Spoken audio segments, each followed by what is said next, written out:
Hello and welcome. MPSC combined 2026च्या संदर्भातला हा व्हिडिओ राहील आणि हा स्ट्रॅटेजी व्हिडिओ नव्हे तर स्ट्रॅटेजिक 10 दिवस तुम्ही कसे मॅनेज करावे या संदर्भातला व्हिडिओ आहे. तुम्ही रिक्वेस्ट केली होती की सर स्ट्रॅटेजी व्हिडिओ बनवा, मात्र प्रत्येक वेळेस स्ट्रॅटेजी चेंज केली जाऊ शकत नाही. मात्र या 10 दिवसात तुम्ही कसं स्ट्रॅटेजिक आपला स्टडी एक्झिक्यूट करावा त्या संदर्भातला आपण हा व्हिडिओ बनवत आहे. चला तर मग सुरू करूया. सर्वात अगोदर एक रिक्वेस्ट आहे की तुमची जे इंडिव्हिज्युअल काही जे स्ट्रॅटेजी असेल आतापर्यंत तुम्ही जे फॉलो करत असाल तर ती वेळेवर सध्या बदलू नका. कोणी कितीही सांगत असेल तर तुमची ती स्ट्रॅटेजी बेस्ट आहे तुमच्यासाठी. दुसरी गोष्ट, हा व्हिडिओ डायरेक्शनसाठी आहे. जर तुम्ही डायरेक्शन लेस असाल किंवा थोडं जर भटकले असाल तर या व्हिडिओच्या माध्यमातून तुम्ही त्या डायरेक्शनला जाण्याचा ट्राय करा, जे तुम्हाला सूट होईल ते. तिसरी महत्त्वाची गोष्ट म्हणजे हे सर्व होत असताना या 10 दिवसात असे क्षण येतील की तुम्हाला असं वाटेल आपला अभ्यास नाही, MPSC अनप्रेडिक्टेबल होत चालली किंवा क्वेश्चनचा फॉर्मॅट वेगळा होईल का राज्यसभेचा बघितल्यावर. तसं काहीही होणार नाही. तुम्ही स्वतःवरचा विश्वास गमावू नका. एवढं लक्षात ठेवा, इंडिव्हिज्युअल स्ट्रेंथवर एक्झाम द्यायचे असतात. दुसरे, इथं कोणालाच काही माहीत नाही. बी फ्रँक, इथं कोणालाच काही माहीत नाही. फक्त आपण अंदाज बांधू शकतो आणि काही अनुभव असतात त्या मार्गावर गेल्यामुळे जे शेअर करत आहो मी, तर एक अंदाज बांधू शकतो आणि आपली सिलेक्शनची शक्यता वाढू शकतो. आलं लक्षात? ही रिक्वेस्ट आहे. यानंतर आपण व्हिडिओला सुरुवात करूया. 5 पॉईंट तुम्हाला रिमेंबर करायचे आहे या 10 दिवसात. सर्वात पहिला आहे, तुम्हाला डेली एक PYQ सॉल्व्ह करायचा आहे आणि मेक शुअर की तो ग्रुप बीचाच असावा, ग्रुप बीचा, जेणेकरून तुम्हाला त्याची लेवल समजेल.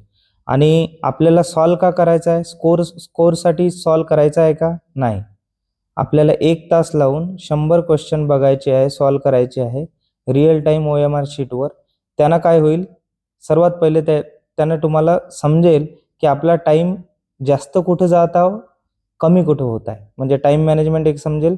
दुसरी गोष्ट, तुम्हाला त्या क्वेश्चनमधलं प्राधान्यक्रम समजेल की आपण पॉलिटीचे सेक्शन आधी सोडवावं की इकॉनॉमिक्सचं सेक्शन आधी सोडवावं की करंट अफेअरचा.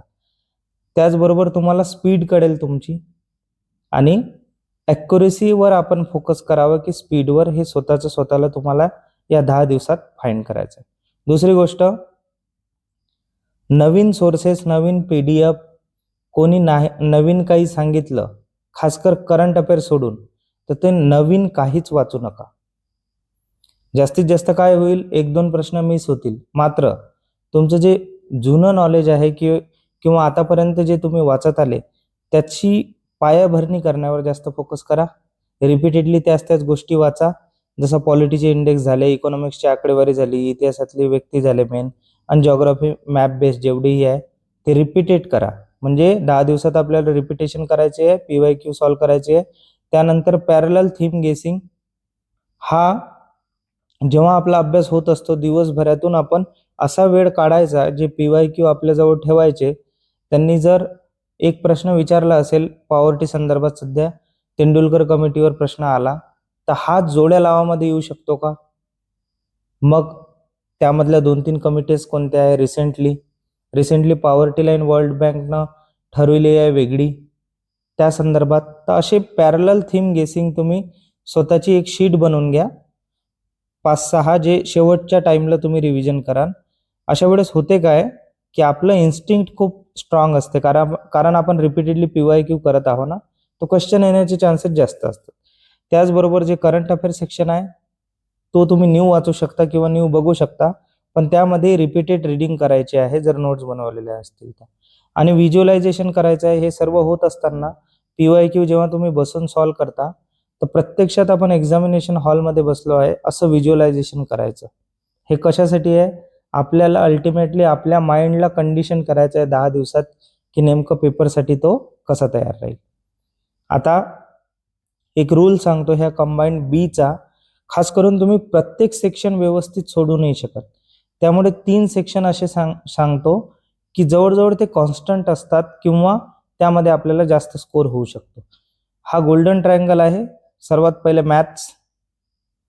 मॅथमॅटिक्स. जर मागील 5 वर्षाचे क्वेश्चन पेपर तुम्ही उचलले तर 6वा त्याचा कंबाईंड म्हणूनच येईल. म्हणून मॅथचे 15 क्वेश्चन. पॉलिटी मॅक्झिमम रिव्हिजन तुम्ही करणार आहे, म्हणजे हे 10 मार्क. आणि करंट अफेअरचं जे कव्हरेज आहे, तुम्ही जर व्यवस्थित 1 वर्षाचं करंट अफेअर केलंय, हां जर करंट अफेअर करायचं असेल तर एप्रिलपर्यंत करा, एप्रिल 2026 पर्यंत. कारण 11 मार्च 2026चा last current affair group A ला विचारलं होतं त्यांनी राज्यसेवेला. ठीक आहे, हे झाले गोल्डन ट्रायंगल. मॅक्झिमम प्रॅक्टिस याची करा, म्हणजे तुमच्या हातात 35 मार्क राहतील, 35 क्वेश्चन राहतील. पुढे चलूया. आता एक एक विषय आपण सविस्तर अभ्यासूपेक्षा तुम्हाला कोणत्या विषयावर कोणत्या घटकावर फोकस करायचा आहे एवढं लक्षात घ्या. फास्टमध्ये घेऊ. गणिता संदर्भात सांगायचं झालं तर रिझनिंग फर्स्ट घ्या, कारण आकडेवारी करत असताना तुमची ॲक्युरेसी जरी जास्त असली वेळ जास्त लागू शकतो. त्यामुळे जे स्टेटमेंट बेस्ड क्वेश्चन्स असतात, जे लॉजिक लावल्यानं सॉल्व्ह होतात, जे सिलॉजिझम आपण म्हणतो, सिलॉजिझम म्हणजे आंब्याला केळी म्हटली, केळीला आंबे म्हटले, तर मग ह्यासारखे जे कॉम्बिनेशन्स असतात ते सिलॉजिझम. स्टेटमेंट बेस्ड क्वेश्चन्स, रँकिंगचे क्वेश्चन, किंवा फर्स्ट किंवा लास्ट कोण आहे, मोठं किंवा लहान कोण आहे, असे 15 पैकी जवळजवळ 6 ते 8 क्वेश्चन्स असतात. हे आधी सॉल्व्ह करून घ्या, कारण हे वाचनाच्या माध्यमातून सॉल्व्ह होणारे क्वेश्चन आहे. आणि त्यानंतर मग उरलेले 7 ते 8 प्रश्न हे तुम्ही सॉल्व्ह करू शकता. आणि यामध्ये एक टीप आहे, एखाद्या प्रश्नावर जर तुम्ही अडले तर त्याच प्रश्नावर जास्त वेळ घालवायचा नाही, पुढे चालायचं. मात्र असं होत असताना त्या प्रश्नासंदर्भात जर काही पर्याय कटत असेल, 50-50 वर जर तुम्ही येत असेल तर तुमचे चान्सेस जास्त राहील स्कोअर करण्याचे त्या विषयात. पुढे चलूया. राज्यशास्त्र आपण मागच बोललो आहे पॉलिटी संदर्भात. याचं रीडिंगच करायचं आहे तुम्हाला, आणि रीडिंग करण्याची पद्धत सांगितली आहे. क्रम बॉक्सेस करा, आर्टिकल करा, कॉन्स्टिट्यूशनल बॉडीज करा, पार्लमेंट करा. आणि महाराष्ट्र स्पेसिफिक करायचं असेल तर 73वी घटना दुरुस्ती, महान्यायवादी, त्यानंतर स्टेट लेजिस्लेचर जे असतात, इकडे पार्लमेंट, इकडे आपल्या विधानसभेच्या संदर्भात हे प्रश्न यामध्ये येऊ शकतात ग्रुप बी मध्ये. हे झालं रीडिंगचा पहिला पार्ट. दुसरा आहे लक्ष देऊन प्रिपेअर काय करायचं आहे आपल्याला. राज्यपाल बिला संदर्भात काही राज्यपाल करत असताना बिला संदर्भात खूप सारा वाद झाला आहे एका वर्षात, प्रश्न येण्याचे चान्सेस जास्त आहे. त्याचप्रमाणे सर्वोच्च न्यायालय आणि प्रेसिडेंटवर 143 कलमच्या अंतर्गत जे काही ट्रान्झॅक्शन झालं ते.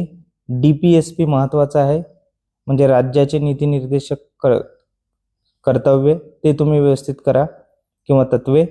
आता टीप यामध्ये काय आहे, काही चॅप्टर्स असे आहे ज्याच्या शेवटच्या सेक्शनवर तुम्हाला भर द्यायचा आहे. जसं पार्लमेंट जर चॅप्टर तुम्ही घेतलं, त्यामध्ये शेवटी जे बिल्स आहे किंवा कमिटी आहे, इथिक्स कमिटी झाली, ह्या कमिटीवर तुम्ही लक्ष द्या. ठीक आहे. चला अर्थशास्त्र संदर्भात बोलू. अर्थशास्त्रात कंपल्सरी टॉपिक तुम्हाला करायचा आहे. हा सोर्स कुठं नाही मिळत असेल तर मी हा कव्हर केला आहे, तुम्ही व्हिडिओ बघू शकता आपला. महाराष्ट्राचा अर्थसंकल्प, भारताचा अर्थसंकल्प आणि बजेट दोन्ही महाराष्ट्र आणि भारताचे, हे महत्त्वपूर्ण आहे. यावर 2 क्वेश्चन येतील. बेसिक आकडेवारी जी आहे महाराष्ट्र संदर्भात, ज्यात महाराष्ट्र प्रथम होता, जसं AI रिलेटेड, ती आकडेवारी तुम्हाला करायची आहे. इतर दारिद्र्य रेषा रिसेंटली न्यूजमध्ये आहे. महागाई, RBI, काही संस्था जशा ब्रिक्स झाल्या, बिमस्टेक झाल्या, आणि हा एव्हरग्रीन टॉपिक सध्या ठरत आहे GDP, GNP आणि NNP. आता अर्थशास्त्र करत असताना एक टीप लिहिली आहे इथं, प्रश्न व्यवस्थित वाचायचा आणि लॉजिक लावायचं. आपण मॅक्झिमम टाइम काय करतो, आकडेवारी सोबत जर मोठे सेंटेन्सेस असले, मोठे वाक्य असले का आपण तो भाग स्किप करण्याचा ट्राय करतो, जेव्हा 60 मिनिटं आपल्याजवळ राहतात, आणि सोपे प्रश्न अशा कंडिशनला मिस होतात. त्यामुळे अर्थशास्त्राला व्यवस्थित वाचा आणि लॉजिक लावून सॉल्व्ह करा.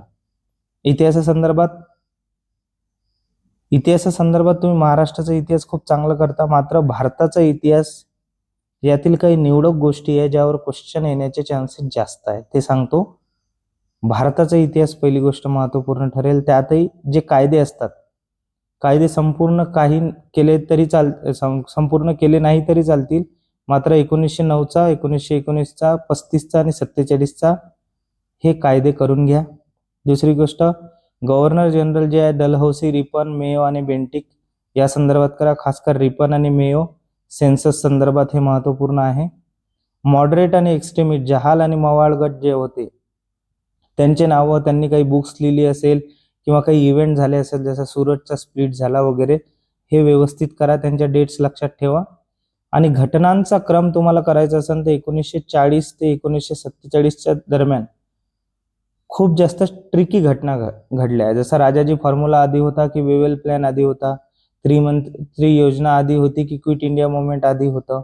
हा तुम्ही घटनांचा क्रम थोडा लक्षात घ्या.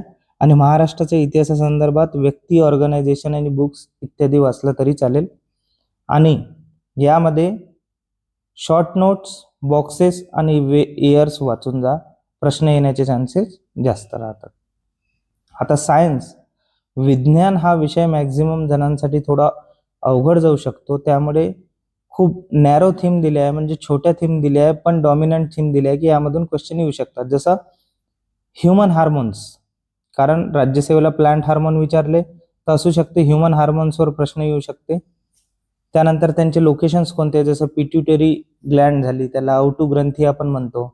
कोणकोणते हार्मोन सिक्रेट होतात, त्यांचं लोकेशन्स कोणतं आहे, थायरॉइडचं लोकेशन कोणतं आहे, ॲड्रिनल ग्लँडचं लोकेशन कोणतं आहे, ही सिंपल गोष्ट बघून घ्या. प्रकाश संश्लेषणाची जी प्रक्रिया आहे त्या संदर्भात थोडं वाचून घ्या. प्लांट डिसीजेस महत्त्वपूर्ण आहे. सेल स्ट्रक्चर यावेळेस महत्त्वपूर्ण आहे, खासकर मायटोकॉन्ड्रिया, लायझोझोम हे इम्पॉर्टंट आहे. साऊंड आणि लाईट चॅप्टर करायचं असेल तर यांचे वैशिष्ट्य बघून घ्या. साऊंडचे वैशिष्ट्य काय आहे, लाईटचे वैशिष्ट्य काय आहे. मोशन संदर्भात तुम्हाला अभ्यास करायचा असेल तर मोशन हा चॅप्टर तुम्ही इयत्ता 8वी किंवा 9वी मधून जे टेक्स्टबुक आहे त्यामधून वाचा. वेबसाईट बालभारती म्हणून वेबसाईट आहे, बालभारती, त्यावर फ्री बुक्स अवेलेबल आहे. एक वेळा वरवर बघून घ्या. आणि सध्या डॉमिनंट सुरू आहे ग्रह आणि तारे. यावर मॅक्झिमम प्रश्न राहू शकतात, 2 ते 3च राहतील कारण 100चा आहे. तर ग्रह आणि तारे संदर्भात करा की सर्वात मोठा तारा कोणता आहे किंवा ग्रहांचा क्रम कोणता आहे, बटू ग्रह कोणते आहे, ह्या टाईपचे प्रश्न येऊ शकतात. हे खूप चांगलं कव्हर केलं आहे क्लास 7th मध्ये आणि 8th मध्ये. ठीक आहे. आता याच्या टीप अशी आहे, स्टेट बोर्डचे जे सायन्सचे बुक्स आहे त्यामधले जे बॉक्सेस असतात सायंटिस्ट बद्दल किंवा काही शोध लागला ते व्यवस्थित करून घ्या. ठीक आहे. पुढे चलू. चालू घडामोडी आणि सर्वात डॉमिनंट थीम. सध्या चालू घडामोडी आपण सर्वच करत आहोत. तुमच्याजवळ जे सोर्सेस आहेत तेच वाचा किंवा मी काही शॉर्ट व्हिडिओ टाकत असेल ते तुम्ही बघू शकता. सर्वात अगोदर याचा स्कोप आहे मे 2025 ते एप्रिल 2026 पर्यंत. आता हे अभ्यासायचं कसं, तर रिव्हर्स ऑर्डरनं जायचं. सध्या एप्रिलचा अभ्यासून घ्या, मार्च, फेब्रुवारी, जानेवारी हे 4 महिने झाले. मग डिसेंबर, नोव्हेंबर असे 4-4 महिन्याचे तुम्ही अभ्यासा, चान्सेस जास्त राहतात. त्यानंतर फोकस एरिया बघून घ्या. Awards and personalities, Maharashtra specific scheme, ranks. त्यानंतर पर्सनॅलिटी वाईज जर तुम्ही बघितला तर अपॉइंटमेंट, डेथ आणि कॉन्ट्रोवर्सी. स्टेट स्पेसिफिक काही डाटा असेल तर ते वाचा. नॅशनल लेवल, इंटरनॅशनल लेवल आणि स्पोर्ट रिलेटेड जे खासकर इंडियामध्ये जे इव्हेंट झाले आहे, हैदराबाद असो किंवा चेन्नईमध्ये असो, खासकर स्क्वॅश जो झाला इव्हेंट त्या संदर्भात वाचून घ्या. आणि भारतानं पहिल्यांदा काही जिंकलं असेल तर ते इम्पॉर्टंट आहे. आता फाउंडेशनल प्रॉब्लेम आपल्याला हाच येईल पेपर सॉल्व करत असताना की पेपरची लेंथ आता कशी राहते, सब्जेक्टिव्ह पेपर जास्त राहतो की ऑब्जेक्टिव्ह राहतो, हा सर्वात मोठा प्रॉब्लेम राहील. पेपर मोठा असला की मग तुमचा प्रॉब्लेम तसा सुरू होतो की सर पेपर कव्हर झाला नाही. त्यामुळे पेपरची लेंथ बघून घ्या, त्यानुसार तुमची स्पीड ॲडजस्ट करा की आपल्याला नेमकं किती वेळात किती आपले प्रश्न झाले पाहिजे. हे 10 दिवसात हेच करायचं आहे तुम्हाला. ठीक आहे. ॲक्युरेसी बघून घ्या. ॲक्युरेसी मेंटेन होत नसेल तर तुम्हाला जास्त अटेम्प्ट करावं लागेल. ॲक्युरेसी जर जास्त मेंटेन होत असेल तर कमी अटेम्प्ट करावं लागेल. तर हे ॲडजस्टमेंट करायचं आहे या 10 दिवसात तुम्हाला. आणि सोल्युशन काय आहे या सर्वांवर, तुम्ही सब्जेक्ट वाईज प्रायोरिटी द्या. जर तुमचं पॉलिटी स्ट्रॉंग असेल तर पॉलिटी, इकॉनॉमिक्स स्ट्रॉंग असेल तर इकॉनॉमिक्स. आणि स्पीड सुद्धा या एक्झामला महत्त्वाची आहे. आता शेवटची स्लाइड आहे, तुम्ही व्यवस्थित वाचा. तुमचं जे 90% सक्सेस आहे आतापर्यंत जेवढंही 1 वर्षात केलं असेल ते सर्व डिपेंड आहे तुम्ही किती वेळा ते रिव्हिजन करता, प्लस त्या रिव्हिजनची जे कन्सॉलिडेशन ऑफ मटेरियल म्हणतो आपण, ते आपण कसं करतो याच्यावर तुमचं सक्सेस डिपेंड आहे. तर ही होती आपली स्ट्रॅटेजिक 10 दिवस कसे मॅनेज करायचे या संदर्भातला व्हिडिओ. जर तुम्हाला काही क्युरीज असतील, काही प्रश्न असतील तर तुम्ही कमेंट बॉक्समध्ये मला विचारा. मी निश्चितच त्याचं सोल्युशन काढण्याचा प्रयत्न करेल. धन्यवाद.